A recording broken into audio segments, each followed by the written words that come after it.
Planning to take the Certified Rehabilitation Registered Nurse exam? This guide covers the essential steps to prepare and pass. The key to success on the CRRN exam is understanding the official RNCB content blueprint. It's divided into 4 domains with specific weights. Nursing models are 8%, and the rehab team is 12%.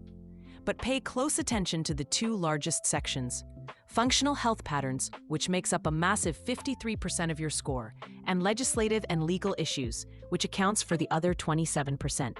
Focusing your study time according to these percentages is the most efficient way to prepare for test day. Let's dive into functional health patterns, the biggest domain at 53%. This section tests your clinical application skills across the entire lifespan, from pediatrics to geriatrics. You'll face scenario-based questions on neurologic rehab for stroke, spinal cord injury, and TBI, as well as musculoskeletal issues like amputation and joint replacement. It also covers cardiopulmonary rehab, skin integrity, pain management, and psychosocial patterns like coping with disability. The exam requires you to apply knowledge, not just recall memorized facts about these conditions. Don't underestimate the second largest domain, legislative, economic, ethical, and legal issues.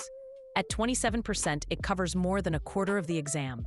This goes beyond bedside care, testing your knowledge of the Americans with Disabilities Act, ADA, Medicare rules like the 60% rule for IRFs, and patient advocacy. You'll need to understand informed consent, scope of practice, and quality improvement frameworks. Many candidates focus only on clinical topics and lose critical points here, so be sure to dedicate significant study time. The CRRN exam tests your ability to act in critical situations.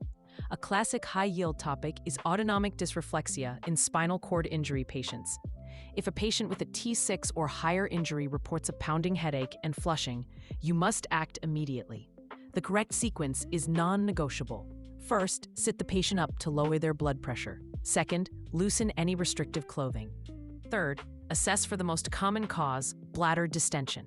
Memorizing and understanding this specific response order is essential for both the exam and safe practice. Avoiding common mistakes is as important as studying the right material. One major error is using an outdated blueprint.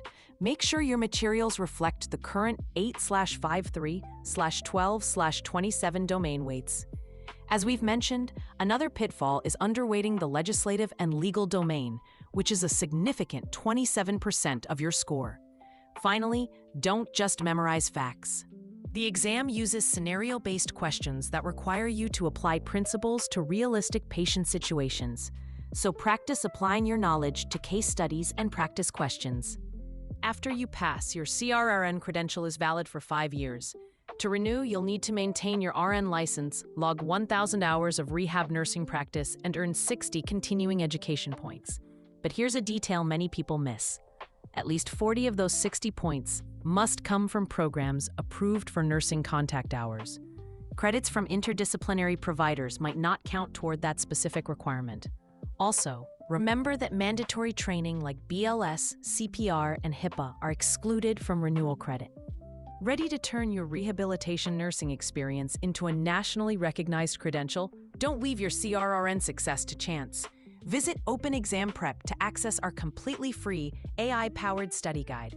It covers the complete 2026 RNCB blueprint with practice questions, detailed explanations, and a personalized study plan to get you ready for test day. Start your free prep now.